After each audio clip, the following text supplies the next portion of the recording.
بسم الله الرحمن الرحيم الحمد لله رب العالمين والصلاة والسلام على أشرف الأنبياء وإمام المرسلين نبينا محمد وعلى آله وصحبه أجمعين أما بعد.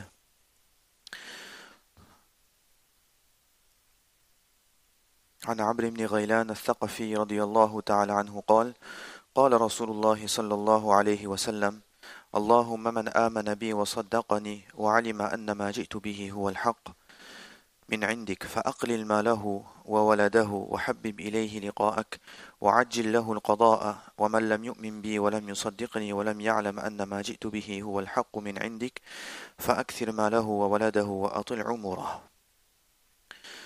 Pour rappel, le Kitab al-Zuhd de Imam Ibn Majah rahimahullah ta'ala, et nous sommes maintenant dans le 8e chapitre, Babun fil Mukthirin, le chapitre dans lequel il a compilé les hadiths à propos de ceux qui ont une grande richesse, un grand patrimoine, après avoir mentionné le hadith de ceux qui sont al-muqillin, ceux qui n'ont pas cette richesse et qui n'ont pas ce patrimoine-là. On avait vu quelques hadiths dans lesquels le prophète sallallahu alayhi wa sallam expliquait que la richesse, l'abondance de biens dans l'islam n'est pas quelque chose de mal, quelque chose qui n'est pas apprécié, bien au contraire, mais à condition que cette richesse est utilisée pour le plaisir d'Allah subhanahu wa ta'ala et qu'elle est obtenue par des procédés halal. Dans ce hadith, le prophète sallallahu alayhi wa sallam invoque Allah subhanahu wa ta'ala en la faveur de celui qui a cru en lui, qui a attesté de la véracité du prophète sallallahu alayhi wa sallam et qui a su que le message qu'apporte le prophète sallallahu alayhi wa sallam, c'est cela même la vérité de la part d'Allah subhanahu wa ta'ala. Alors le prophète sallallahu alayhi wa sallam fait le dua suivant: Ô Allah, s'il fallait traduire directement, fa'aqlil ma'lahu, réduis sa richesse, ses enfants, et fasse qu'il aime à te rencontrer, et hâte al-qada, ici la mort, afin qu'il puisse te rencontrer le plus rapidement possible. En revanche, celui qui ne croit pas en moi, qui n'a pas approuvé ma personne et mon message, et qui a refusé justement le message que j'ai apporté de toi et qui n'accepte pas cela comme la vérité, alors lui augmente sa richesse, fait qu'elle soit abondante, ainsi que ses enfants, et allonge sa vie. Le commentateur explique: Aqlil malahu wa waladahu, pour celui qui a cru en Rasulullah sallallahu alayhi wa sallam, car celui qui a moins de richesse, celui qui a moins de patrimoine, alors il sera forcément plus orienté et tourné vers Allah subhanahu wa ta'ala. Il aura moins à faire avec ce dunya-là, il sera donc normalement, automatiquement plus orienté et tourné, concentré vers son akhirat. Et étant donné qu'il est concentré sur Allah subhanahu wa ta'ala, alors le prophète sallallahu alayhi wa sallam demande à Allah subhanahu wa ta'ala de faire que très rapidement sa vie, alors elle s'arrête dans ce dunya-là pour qu'il puisse rencontrer Allah subhanahu wa ta'ala, l'objet principal de son attention, le akhirat, il puisse profiter de cela et obtenir les récompenses pour lesquelles il a travaillé dans ce dunya-là.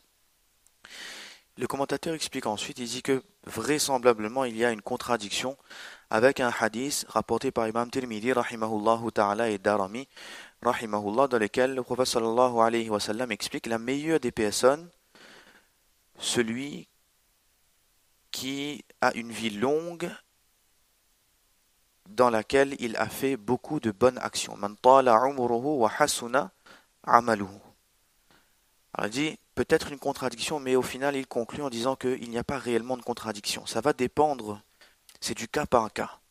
Il explique que certaines personnes, pour elles, c'est mieux d'avoir une vie longue avec une certaine aisance, avec beaucoup d'argent, car elles ne seront pas détournées par cette richesse-là, détournées par cette vie longue-là. En gros, le dunya qui est à leurs pieds ne va pas les faire oublier Allah subhanahu wa ta'ala. Pour cette personne-là, de vivre longtemps avec beaucoup d'argent, avec beaucoup de richesse, avec une abondance dans ce dunya-là, au lieu de les faire oublier Allah, au contraire, ça les fait encore plus se rappeler vers Allah, d'Allah subhanahu wa ta'ala, et encore plus préparer leur akhirat. Donc, ce hadith-là, il vaut pour ceux qui restent orientés vers Allah subhanahu wa ta'ala. Et celui qu'on a lu dans Ibn Majah, dans lequel Allah subhanahu wa ta'ala Rasulullah sallallahu alayhi wa sallam plutôt demande à Allah de raccourcir la vie de celui qui y croit en lui et de ne pas faire qu'il ait cette abondance-là. Ça vaut pour la personne qui potentiellement, s'il devenait riche, alors sa richesse présente un risque pour lui. Et c'est ce que dit le Coran. وَلَوْ بَسَطَ اللَّهُ الرِّزْقَ لِعِبَادِهِ لَبَغَوْا فِي الْأَرْضِ. Il y a certaines personnes pour qui, si Allah subhanahu wa ta'ala faisait largesse, alors elles se mettraient à se rebeller sur la terre, à oublier Allah subhanahu wa ta'ala, à oublier tout ce qui est les droits liés à la richesse. Ailleurs, Allah subhanahu wa ta'ala nous dit Innama amwalukum wa auladukum fitna, que vos biens, vos enfants sont pour vous une épreuve. Et dans cette épreuve-là, justement, si on reprenait les deux hadiths, celui d'Ibn Majah et celui de Tirmidhi, il y a ceux qui vont réussir dans l'épreuve, alors eux, vivre longtemps, c'est très bien.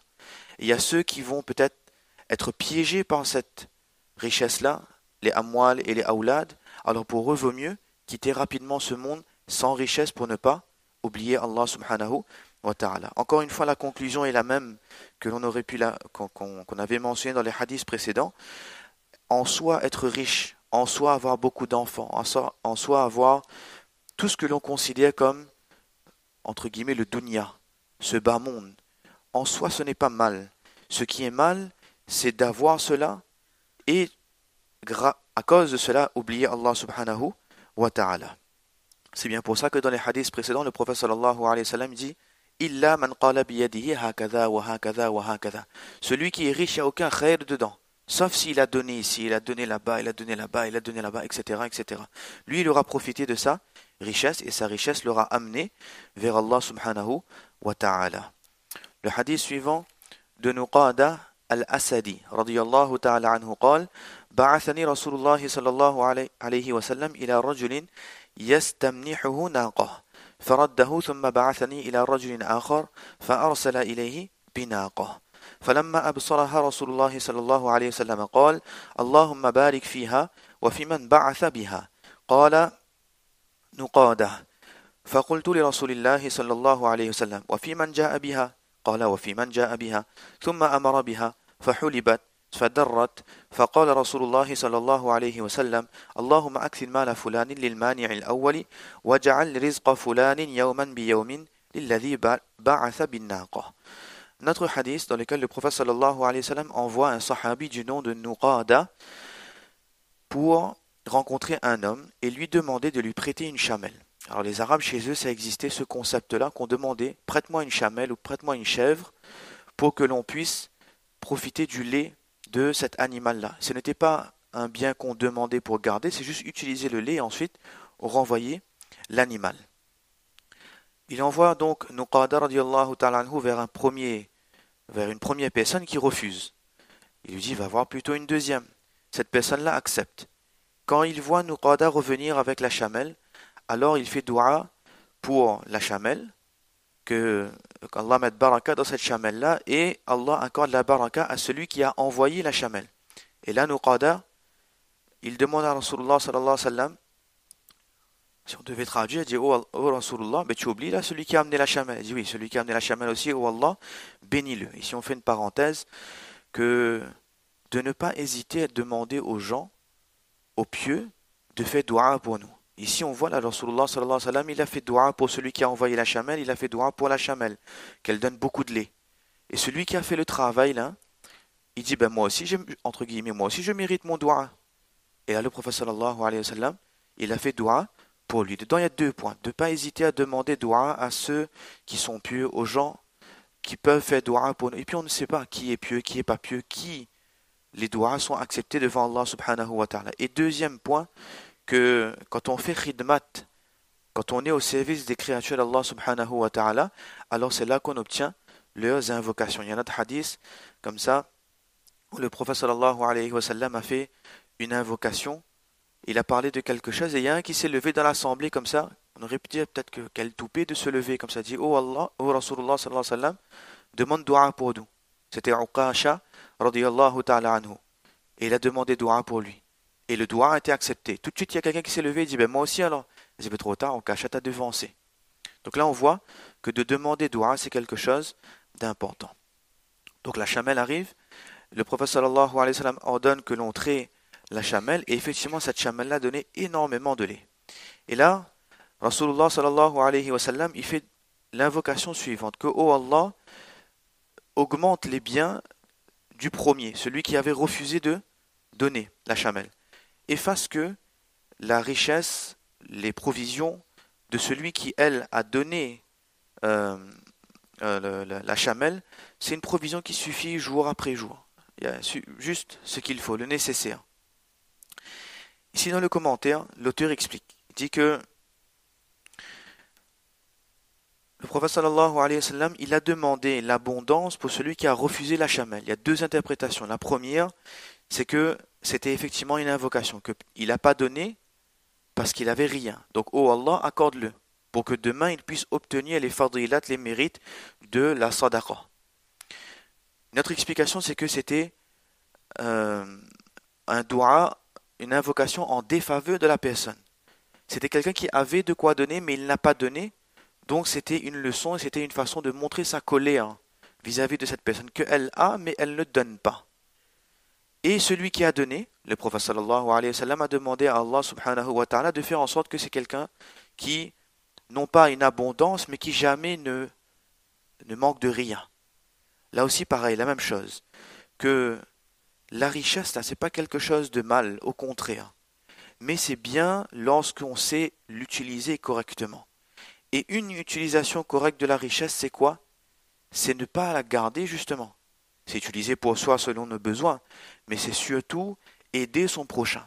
Parce que quand on regarde bien, dans le Coran, Allah subhanahu wa ta'ala nous dit وَمَا مِن دَابَّةٍ فِي الْأَرْضِ إِلَّا عَلَى اللَّهِ رِزْقُهَا. Que sur la terre, il n'y a pas un être qui rampe, qui marche, qui circule. De façon générale, toute créature, la subsistance est de la responsabilité d'Allah subhanahu wa ta'ala. Les commentateurs expliquent et disent que ce verset fait référence à la subsistance que obtient chaque être vivant sur la terre, dans la mer, dans les cieux, etc., de façon directe ou de façon indirecte.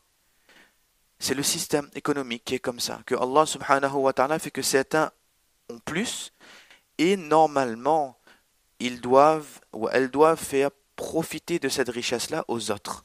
Et la richesse, elle circule. Et c'est de cette façon-là qu'Allah subhanahu wa ta'ala fait que d'autres obtiennent leur subsistance. Donc ça nous montre quoi? Que celui qui a, il doit faire profiter aux autres. C'est pour ça que le prophète sallallahu alayhi wa sallam et le commentateur, il choisit son explication et dit que c'est vraisemblablement le deuxième point. Que le prophète sallallahu alayhi wa sallam a montré son mécontentement vis-à-vis de cette personne-là qui, lorsqu'elle avait de quoi donner, a refusé de donner. Et si on fait un parallèle aujourd'hui avec notre situation à nous, comme on a dit tout à l'heure, al-minha, c'est pas quelque chose de très lourd, c'est pas quelque chose de très cher, c'est vraiment 3 fois rien. C'est encore une fois, c'est pas l'animal qu'on donne. Non, c'est on prête l'animal pour que la personne utilise le lait. C'est comme si qu'aujourd'hui quelqu'un nous dit, ben, j'ai pas grand chose à manger, donne-moi une brique de lait. Ou donne-moi 3-4 euros. Ou, ben, prends 3 baguettes pour moi. Truc simple. Alors ça, là, de refuser, encore une fois, c'est pas interdit. Notre bien nous appartient, on est libre de faire ce que l'on veut avec nos biens. La shariat, c'est comme ça. Le droit musulman est très clair. Ce qui est à moi m'appartient, je fais ce que je veux avec. Mais quand on nous demande quelque chose de très yassir, de très léger comme ça, de refuser, c'est dommage. Donc, une explication et un point à retenir, que la richesse, on doit aussi savoir la faire profiter aux autres. Un autre hadith de Abu Huraira, les 2 derniers hadiths de ce chapitre, dans lesquels le prophète sallallahu alayhi wa sallam, il nous explique Ta'isa abdul dinar, wa abdul dirham, wa abdul qatifa, wa abdul khamisa. In u'tiya, radiya, wa illam yu'ta, lam yafi. Et dans une autre riwayat de Abu Huraira, toujours, Ta'isa abdul dinar, wa abdul dirham, wa abdul khamisa, ta'isa, wa antakasa, wa idha shika, falan taqasha. Que, en ce sens, l'esclave de la richesse de ce monde, l'esclave des dinars, l'esclave du dirham, l'esclave des vêtements de velours, l'esclave de tel ou tel vêtement qui coûtait cher et qui était considéré comme des vêtements luxueux à l'époque, alors il court à sa perte. Ta'isa, malédiction pour lui, comme certains ont traduit. ou al-bu'd, qu'il est éloigné de la rahma d'Allah subhanahu wa ta'ala, ou bien al-halaka, qu'il court justement à sa perte, à sa perdition. D'autres ont traduit par yakhirra ala ra'sihi, qu'il sera jeté tête la première dans l'enfer. Que tous ceux qui sont esclaves de la richesse de ce monde, alors ils courent à leur perte. Parce qu'ils ne sont pas soumis à Allah subhanahu wa ta'ala, ils sont soumis à ce monde. C'est-à-dire qu'ils ont fait de ces richesses-là, de ce patrimoine-là, de cet honneur-là, de ces parures-là, leur objectif principal. Ils sont soumis à eux, c'est-à-dire qu'ils ne regardent pas à droite, à gauche, ils ne regardent pas ce que c'est halal, pas halal pour aller acquérir ces choses-là. Donc ils sont, au final, soumis à cela, plutôt que d'être soumis à Allah subhanahu wa ta'ala. Ils courent à leur perte, pourquoi? Si Allah a fait qu'effectivement ils ont obtenu, alors ils sont satisfaits d'Allah subhanahu wa ta'ala. Et si Allah n'a pas décrété pour eux la richesse, qu'est-ce qui va se passer? Lam yafi. Il est déloyal. Wafa yafi, remplir ses devoirs, être loyal. On a fait une promesse, on remplit la promesse. Alors il est déloyal vis-à-vis d'Allah subhanahu wa ta'ala, c'est-à-dire qu'il oublie Allah. Il oublie les devoirs liés à la richesse. Il oublie les ibadat qu'il doit faire, obligatoires, pour Allah subhanahu wa ta'ala. Pourquoi? Parce qu'il est en train de courir derrière ce dunya-là. Donc là aussi, pareil, l'auteur, il conclut, il dit que la conclusion de ce chapitre, c'est justement de se rappeler, de retenir, la richesse n'est pas quelque chose de mal. Bien au contraire, il y en a qui, uniquement grâce à cette richesse-là, obtiennent les plus hauts degrés du paradis. Mais de ne jamais faire de cette richesse-là notre objectif principal, de ne jamais faire en sorte que cette richesse, elle nous détourne d'Allah subhanahu wa ta'ala et nous détourne du akhirat. Deuxième point, de ne jamais obtenir cette richesse de façon illicite et de toujours garder à l'esprit que c'est les a'mal saliha qui vont nous sauver le jour du qiyamah. Dans le Coran, Allah subhanahu wa ta'ala dit yawma la yanfa'u malun wala banun, que le jour du qiyamah, c'est pas l'argent, c'est pas la richesse, c'est pas les enfants. Ailleurs, il explique que c'est pas le papa, c'est pas la maman, c'est pas la tribu, c'est pas notre rang, et c'est encore moins les autres divinités qui vont nous sauver. C'est quoi? Illa man atallaha biqalbin salim, celui qui est venu avec un cœur pur, saint, à Allah subhanahu wa ta'ala. Et il explique aussi que c'est pour cela qu'il y a les deux avis. Et d'ailleurs, ça rejoint un peu l'enchaînement des chapitres qu'a choisi Ibn Majah rahimahullah, babun fil mukthirin et babun fil muqillin, que certains savants ont préféré d'être complètement désintéressés de ce dunya-là. Pourquoi? Parce que dans le dunya, innama amwalukum wa auladukum fitna, il y a une fitna. Si on sait maintenant qu'on arrivera à garder la tête sur les épaules, on arrivera à faire la part des choses, alors il n'y a pas de problème à être riche. Par contre, si on craint, alors de ne pas courir derrière cette richesse-là, et ceux justement qui peuvent, alors, d'obtenir ce dunya-là, pour obtenir Allah subhanahu wa ta'ala, alors il n'y a aucun mal là-dedans. Qu'Allah subhanahu wa ta'ala nous donne le tawfiq de comprendre et de mettre en pratique. Wa ma tawfiqi illa billah.